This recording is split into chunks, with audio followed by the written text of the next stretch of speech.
নমস্কার আমার আপনজনেরা, রুদ্রবার্তায় আপনাদের সকলকে স্বাগত জানাই। আমি রুদ্রপ্রসাদ ব্যানার্জি। এই রাজ্যের বর্তমান পরিস্থিতি যে জায়গায় রয়েছে সেখানে গিয়ে চমকে উঠতে হয়। আমাদের এখানে আন্দোলন হয় নাকি আন্দোলন নামে বা আন্দোলনের আড়ালে চলে ভয়ঙ্কর এক ষড়যন্ত্র, যে ষড়যন্ত্রের শিকার আমরা সবাই হয়ে যাচ্ছি। আমরা খেয়ালই করছি না, আমরা নিজেদের কাজের মধ্যে ব্যস্ত হয়ে খেয়াল করছি না যে আসলে কিছু চক্র এখানে কি চালাতে চাইছে, কিভাবে দেশের মধ্যে আমাদের বসবাস করা জায়গাটাকে ধীরে ধীরে খারাপ জায়গায় নিয়ে যাচ্ছে। হতে পারে এটা গ্রেটার বাংলাদেশ করার পরিকল্পনা, হতে পারে এটা ইসলামিক রাষ্ট্র করার পরিকল্পনা নিয়ে ঘুরছে কিছু মানুষ, আর যার জন্য আমরা কিন্তু এই ভয়ঙ্কর পরিস্থিতির দিকে ধীরে ধীরে এগিয়ে যাচ্ছি। আসলে ঘটনাটা কি? ঘটনাটা হচ্ছে 1 এপ্রিল 2026, ঠিক ধরেছেন, সুজাপুরের ঘটনা। মালদা সুজাপুর এবং কালিয়াচক, এই দুটো জায়গা ঘিরে হঠাৎ করে দেখলে আমরা প্রতিবাদে নেমেছে কিছু মানুষ।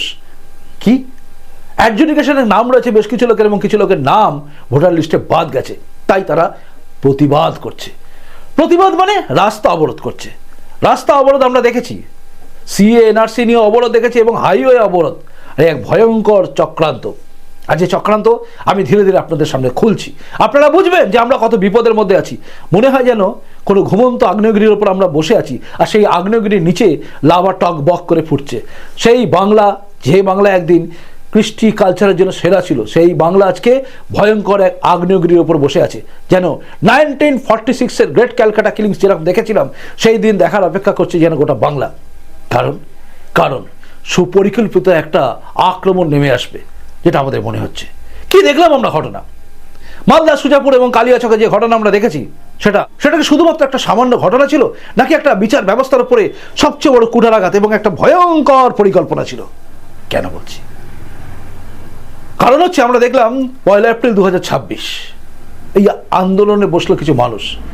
গুটি গুটি করতে করতে বেশ কিছু মানুষ, প্রতিবাদ ধীরে ধীরে বাড়তে থাকলো, এবং প্রতিবাদের ভাষা চেঞ্জ হতে থাকলো। হঠাৎ করে যেন বেড়ে গেল সবকিছু। NH-12, যেটা একটা গুরুত্বপূর্ণ সড়ক, হাইওয়ে, যেখান থেকে উত্তরবঙ্গ এবং দক্ষিণবঙ্গের মধ্যে যোগাযোগ ব্যবস্থা আছে, সেই জায়গাটাকে বন্ধ করা হলো, অবরোধ করা হলো। ঘন্টার পর ঘন্টা অবরোধ চললো, কিন্তু পুলিশ প্রশাসন নির্বিকার। মমতা বন্দ্যোপাধ্যায় অজুহাত দিতেই পারেন, এখন আমার হাতে কিছু নেই, কিন্তু অজুহাত এটা কোনো সত্যি ঘটনা নয়। চাইলে সব কিছু করতে পারতেন, কিন্তু হাত থেকে সব কিছু বেরিয়ে গেছে। এখন তাদের কিছু মানুষকে এমন জায়গায় তুলে দিয়েছেন এই তোষণবাদ করতে গিয়ে, সেখানে গিয়ে এরা সব কিছুকে যেন উল্টো করে ফেলেছে। ফলটা আমরা কি দেখলাম না, মালদা সুজাপুর এবং কালিয়াচকে যেখানে নাম বাদ গেছে। কেন এই নাম বাদ যাওয়ার দেখে আমরা কিন্তু কার্যত চমকে গেছি যে এত নাম বাদ গেছে কেন। তার কারণ হচ্ছে, এখানে প্রশ্ন হচ্ছে যে এখানে কারা বসবাস করে, যারা সিএ এবং এনআরসির আন্দোলনের বিরুদ্ধে এইভাবে রাস্তা অবরোধ করেছিল, টায়ার জ্বালিয়েছিল, আগুন জ্বালিয়েছিল, বাস ভাঙচুর করেছিল, তারা কারা ছিল? আসলে সিএ এনআরসিতে যাদের প্রতিবাদ ছিল, তাদের প্রতিবাদে কি এবারে SIR নিয়ে হচ্ছে? তাদের নাম কেন বাদ যাচ্ছে? যেভাবেই হোক ভারতবর্ষের বুকে থাকবো এবং বাংলার বুকে থাকবো, তারপর একদিন বাংলাটাকে দাবি করবো আমাদের জায়গা বলে, এই প্রশ্নটা উঠছে। কারণ মালদার এই সুজাপুর, যেখানে 90% হচ্ছে মুসলিম, সেখানে 1,35,000 লোকের নাম যাচাই প্রক্রিয়ার মধ্যে আটকে আছে। কিছু লোকের নাম বাদ গেছে, ব্যাস শুরু হয়ে গেছে সেটা নিয়ে একটা নতুন খেলা। এবং সেই খেলা কোথায় গিয়ে থামলো একদম 7জন জুডিশিয়াল অফিসার তাদেরকে ঘেরাও করে, যার মধ্যে 3 জন ছিলেন মহিলা, তাদেরকে ঘেরাও করে এবং তাদেরকে বেরোতে না দেওয়া। যেভাবে আটকে রাখা হয়েছিল, যেভাবে তারা বেরোচ্ছিল, সেখানে এখন আটকানো হচ্ছে, গাড়ি ভাঙচুর করা হয়েছে, যেভাবে রাস্তা অবরোধ করা হয়েছিল, কার্যত তাদের মেরে ফেলার চিন্তায় কি তারা নিয়েছিল? সুজাপুরের ঘটনা, সুজাপুর যেখানে 2,61,000 লোকের মধ্যে 1,35,000 লোকের নাম কিন্তু বাদ গেছে। এই অ্যাডজুডিকেশনে ছিল এবং কিছু নাম বাদ গেছিল। এবং শুধু তাই নয়, মোথাবাড়ি সেখানে 79,000 এবং বৈষ্ণবনগর সেখানে 68,000 নাম অ্যাডজুডিকেশনে ছিল। ব্যাস এবার শুরু হলো একটা অদ্ভুত আন্দোলন। প্রতিবাদকারীরা শ্রীরামপুর 1 নম্বর পঞ্চায়েতের একটি বুথ থেকে 427টি নাম বাদ দেওয়ার মতো নির্দিষ্ট তথ্য ব্যবহার করে জনগণের মনে উত্তেজনা সৃষ্টি করে। বাস, টায়ার, আসবাবপত্র এবং ভাঙা কাঁচ নিয়ে রাস্তা আটকে ফেলা হয়। দীর্ঘক্ষণ অবরোধ রাখার জন্য রাস্তার উপরে তারা রান্না করা শুরু করে। ঘটনাস্থলে রিপোর্ট করতে গিয়ে এবিপি আনন্দ থেকে শুরু করে বিভিন্ন সংবাদ মাধ্যমে লোকেদের উপরে আক্রমণও নেমে আসে, মারধর করা হয়। আসলে সমস্ত ঘটনাকে চেপে দেওয়ার জন্যই কিন্তু বড় বড় মিডিয়ার মুখকে বন্ধ করার জন্য তাদের উপর আক্রমণ সানানো হলো, মিডিয়া আক্রান্ত হলো, গণতন্ত্রের একটা চতুর্থ স্তম্ভ আক্রান্ত হলো। এরপর আমরা দেখলাম আক্রমণের হারটা বাড়লো এবং আন্দোলনের ঝাঁজ আরও বেড়ে গেল, আরও বহু মানুষ জমাতে শুরু করলো। অর্থাৎ প্রি প্ল্যান্ড, হঠাৎ করে একজন এক জায়গায় লোক জমায়েত হয় না, ধীরে ধীরে পরিকল্পনা করে সমস্ত লোককে জড়ো করা হয়েছিল এবং যে জড়ো করা জায়গার পরিমাণটা আরও বাড়তে থাকলো। উদ্দেশ্য একটাই, কোনো বিচার প্রক্রিয়ার মাধ্যমে নাম বাদ যাবে বা থাকবে তা নয়, চাপ সৃষ্টি করে, মানে চাপ দিয়ে জোর করে নাম রাখার জন্য আন্দোলন শুরু করেছিল। এই মোপাক্কেল থেকে শুরু করে যে সমস্ত বেশ কিছু লোক যারা ষড়যন্ত্র করা শুরু করলো, মোপাক্কেলের মতো বেশ কিছু লোক ছিল যারা এটাকে প্রভোগ করতে শুরু করলো। অর্থাৎ জোর করে নামটাকে রাখতে হবে, আমরা আন্দোলন করছি, চাপ দিচ্ছি, ব্ল্যাকমেল করা, আমরা ঘিরে রাখবো, আটকে রাখবো, বেরোতে দেবো না, নাম তুলতে হবে। এটা কি সত্যিই ঠিক? বিচার ব্যবস্থার উপর আঘাত আনা হয় না? এই প্রশ্নটা কিন্তু আপনাদের মনে স্ট্রাইক করা উচিত। জুডিশিয়াল অফিসারদের যখন ঘেরাও করে রাখা হলো, যখন 4 জন পুরুষ এবং 3 জন মহিলা জুডিশিয়াল অফিসার যারা সুপ্রিম কোর্টের নির্দেশ অনুযায়ী এসেছিল, হাইকোর্ট থেকে তাদেরকে পাঠানো হয়েছিল এবং তারা এই সম্পূর্ণ অ্যাডজুডিকেশনের ব্যাপারটা মানে দেখছিল, সামলাচ্ছিল, কোথায় কাদের নাম যাবে, বাদ যাবে, কি হবে না হবে তারা দেখছিল, অর্থাৎ তারা যাচাই করছিল সব কিছু, তাদেরকে ঘেরাও করা হলো। উদ্দেশ্য আটকে রাখবো, চাপ দেবো, দিয়ে তাদের নাম তুলতে হবে, যাদের নাম বাদ গেছে সবার নাম তুলতে হবে। আচ্ছা, এর পেছনে কি কোনো রাজনৈতিক ষড়যন্ত্র নেই? হঠাৎ করে দেখলাম তৃণমূল কংগ্রেস লিখে দিচ্ছে যে এর পেছনে বিজেপির মদত আছে, বিজেপির টাকায় কিছু লোক করেছে, যেটা মুখ্যমন্ত্রী বলেছেন। সত্যি কি তাই? কারণ এখানে বিজেপির কি আদৌ লাভ হবে? উত্তর হচ্ছে না, বিজেপির কোনো লাভ নেই। কারণ এখানে বিজেপির লাভ হবে না যদি আন্দোলন করে, আন্দোলন না করলেই লাভ ছিল। তাহলে আন্দোলন হলো কেন? আসলে আন্দোলন হলো তার পেছনে একটাই কারণ, সেটা হচ্ছে মমতা বন্দ্যোপাধ্যায় ক্রমাগত উস্কানি। আপনাদের নিশ্চয়ই মনে আছে মমতা বন্দ্যোপাধ্যায় বারবার উস্কানি দিতেন যে ঘেরাও করে নেবো, ঘেরাও করে নেবো, সব সময় তিনি উস্কানি দিয়ে গেছেন। আর তারপর শেষে তিনি বলছেন এগুলো করবেন না, করবেন না, কিন্তু তিনি উস্কানি দিয়েছিলেন। এটা বিরোধীরা প্রত্যেকেই বলছে যে মমতা বন্দ্যোপাধ্যায়ের উস্কানির ফলেই এই কাণ্ডটা ঘটে গেছে। এখন গা থেকে দোষ ঝেড়ে ফেলার চেষ্টা করলেও দোষ কিন্তু ঝাড়া যাচ্ছে না, কারণ মানুষ বুঝে গেছে। বোঝেনি? আপনি বোঝেননি যে এই উস্কানি সবচেয়ে বেশি কে দিচ্ছিল রাজ্যে এসআইআর বিরুদ্ধে? দেখবেন আপনার মনের ভেতর থেকে উত্তর আসবে, মমতা ব্যানার্জি এবং তৃণমূল কংগ্রেস বারংবার লাগাতার নানা রকম কথা বলেছে। ওয়াকআপ নিয়েও তারা বাজে বাজে কথা বলেছিল, ওয়াকআপে আমাদের হিন্দুরা আক্রান্ত হয়েছে, ঘর ছাড়া হয়েছে। সিএ এনআরসি করে দিয়ে এমন করেছিলেন আন্দোলন, সে সময় বহু রাস্তা অবরোধ, ট্রেন পোড়ানো, বাস পোড়ানো, আক্রমণ করা সব হয়েছে, আপনারা দেখেছেন। একই কায়দা, একই জিনিস চলছে। মমতা বন্দ্যোপাধ্যায়ের উস্কানিতে এটা হয়েছে বলে কিন্তু বিরোধীরা বারবার দাবি করছে। কিন্তু একটা সত্যি কথা বলতে হয়, সেটা হচ্ছে, আমি বারবার একটা কথা বলি আপনাদের, সেটা হচ্ছে রাজনৈতিক পরিচয়গুলোকে সামনে রেখে ভেতরে কিন্তু খেলছে অন্য লোকেরা। তারা ভয়ঙ্কর এক চক্রান্ত করছে। আর এই রাজ্যে তৃণমূল কংগ্রেস বারংবার শুধুমাত্র ধর্মীয় কারণে কিছু মানুষকে বাঁচাতে গিয়ে, তোষণবাদ করতে গিয়ে এই দেশ বিরোধী একটা চক্রকে কোথাও যেন গিয়ে মদত দিয়ে ফেলছেন, যেটা বাংলার বুকে থাকা সাধারণ মুসলমানরাও চান না। কিন্তু এই ঘটনা ঘটাচ্ছে কিছু নির্দিষ্ট স্লিপার সেল থেকে শুরু করে কিছু মাস্টার মাইন্ড, যাদের মাথার মধ্যে রয়েছে এই দেশের মধ্যে এই বাংলাটাকে টুকরো করে দিয়ে আবার একটা বাংলাদেশ মতো তৈরি করব, এই চিন্তা তাদের মধ্যে রয়েছে।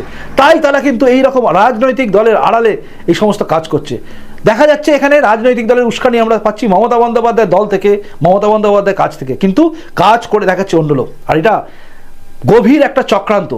উত্তরবঙ্গ আর দক্ষিণবঙ্গের মধ্যে পুরোপুরি টোটালি কেটে দেওয়ার জায়গা করে দিল এটা কিন্তু একটা বিরাট বড় প্ল্যান, এটা অনেকে দাবি করছে। শুধু একটা কথা মনে রাখবেন, কালিয়াচক, সুজাপুর, এই সমস্ত জায়গায় যে বিপুল সংখ্যক সন্দেহজনক ভোটারের নাম পাওয়া গেছে, মানে সেই সন্দেহজনক ভোটার যারা অ্যাডজুডিকেশন আছে, যাদের নাম বাদ গেছে, এই সন্দেহজনক ভোটাররা হঠাৎ কি হলো? আমরা অনেক জায়গায় দেখেছি যেখানে অনেকের নাম বাদ গেছে, কিন্তু কোথাও এরকম দেখিনি। কিন্তু এই পার্টিকুলার জায়গাতে আমরা দেখতে পাচ্ছি একদম রাস্তা অবরোধ, সব কিছু করা হচ্ছে। কেন? এই কেনর উত্তর আমাদের খুঁজতে হবে। আর কেনর উত্তর খুঁজতে গেলে আমরা পাবো এক ভয়ঙ্কর চক্রান্ত। আবারও বলছি, ভয়ঙ্কর চক্রান্ত। কি সেই চক্রান্ত? NH-12কে অবরোধ করে দেওয়া, জাতীয় সড়ককে অবরোধ করা, সেখানে কাঁচ, বাঁশ, ইট, পাথর রান্না করা, সব কিছু করে অবরুদ্ধ করে দেওয়া NH-12কে, যেখানে উত্তরবঙ্গ এবং দক্ষিণবঙ্গের মধ্যে যাতায়াতের জায়গাটা আটকে গেল। কোনো জাতীয় সড়ককে আটকে প্রতিবাদ করার সাহস বা ক্ষমতা কেন হয়? কিসের জন্য হয়? তার কারণ তারা জানে আমাদের কিচ্ছু করবে না, আমাদের কিছু হবে না, পুলিশ প্রশাসন আমাদের উপরে জোর করবে না, আমরা যা ইচ্ছে তাই করতে পারি।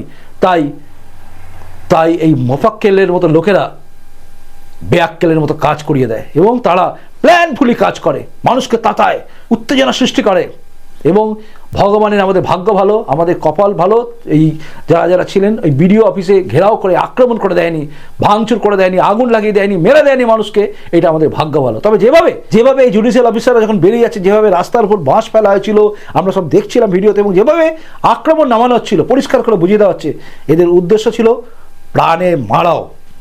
তাই আইন ব্যবস্থাও কিন্তু কঠোর হাতে দেখছে। সব জিনিসটা আপনি খেয়াল করে দেখবেন। তাই কিন্তু সিবিআই এবং এনআইএর আদেশ দিয়েছিল সুপ্রিম কোর্ট। মনে রাখবেন, সুপ্রিম কোর্ট সুমোটোভাবে মামলাটা নিয়েছিল। NH-12 মতো জাতীয় সড়ককে অবরোধ করা, এর পেছনে কিন্তু খুব গভীর এক চক্রান্ত রয়েছে, যে চক্রান্তটা কাজে লাগালে আগামী দিনে এরা বুঝে যাচ্ছে কি করতে হবে। তাই খুব সাবধান। কথাই আছে, আমরা যদি আজ সাবধান না হই, আগামী দিনে কিন্তু বিপদ আছে। ঘর পোড়া গরু সিঁদুরে মেঘ দেখলে ভয় পায়, কিন্তু বাঙালি কি ভয় পায় না? কারণ বাংলাটা ধর্মের ভিত্তিতে টুকরো হয়েছিল, এবং বাংলাটা সেই জায়গা যেখানে গ্রেট ক্যালকাটা কিলিংস হয়েছিল, অর্থাৎ জেহাদি তাণ্ডব আমরা দেখেছি। আবারও কি সেদিকে যাচ্ছে? এই প্রশ্নটা বারবার অনেকেই করছেন এবং আমাদের মনের মধ্যে আসছে।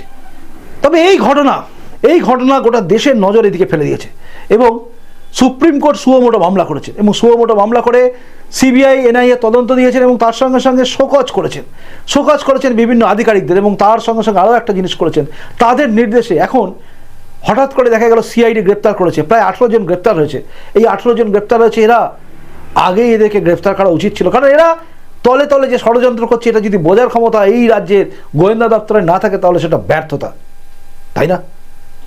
তাই সব শেষ করে আমাকে বলতে হয় একটাই কথা, সেটা হচ্ছে ভয়ঙ্কর এক আগ্নেয়গিরির ওপর আমরা বসে আছি, যেখানে আমাদের চিন্তা করতে হবে যে আগামী দিনে কি করতে হবে। দেখুন, একটা কথা পরিষ্কার কথা বলি, সেটা হচ্ছে এই রাজ্যে তৃণমূল কংগ্রেস থাকলে এই রকম আন্দোলন, এই রকম অবরোধ, এই রকম রাস্তা কাটার মানে রাস্তা কাট আপ করে দেওয়া, সেটা জায়গা চলবে, জাতীয় নিরাপত্তা বিঘ্নিত হবে, কাঁটাতারে বেড়া দেওয়া যাবে না, এই রাজ্যে বোম গুলি এসব চলবে, কয়লা পাচার, বাড়ি পাচার, শিক্ষা দীক্ষা সব চলে যাবে, চাকরি থাকবে না, ফ্যাক্টরি বন্ধ হবে, সব হবে এই সরকার থাকলে। কারণ এই সরকার বোঝায় এলোমেলো করে দেওয়া, লুটে ফুটে খাই। তো সেই জায়গায় থাকা এই সরকারকে সরাতে হবে, বদলাতে হবে। এই রাজ্যে তৃণমূল থাকলে আমাদের ভয়ের পরিবেশ থাকবে, যে ভয়ের পরিবেশ থেকে বাঁচতে গেলে আমাকে ভাবতে হবে যে আমাদের ভরসার জায়গা বিজেপি, তাই না? জানাবেন আপনি, আপনাদের প্রত্যেকে সুচিন্তিত মতামতের অপেক্ষায় আমি রইলাম, আর আমার পরবর্তী প্রতিবেদন অপেক্ষায় আপনি থাকুন। খুব ভালো থাকুন, দেখা হচ্ছে পরের রুদ্রবার্তাতেই। নমস্কার, বন্দে মাতরম, ভারত মাতা জয় হোক, জয় হিন্দ।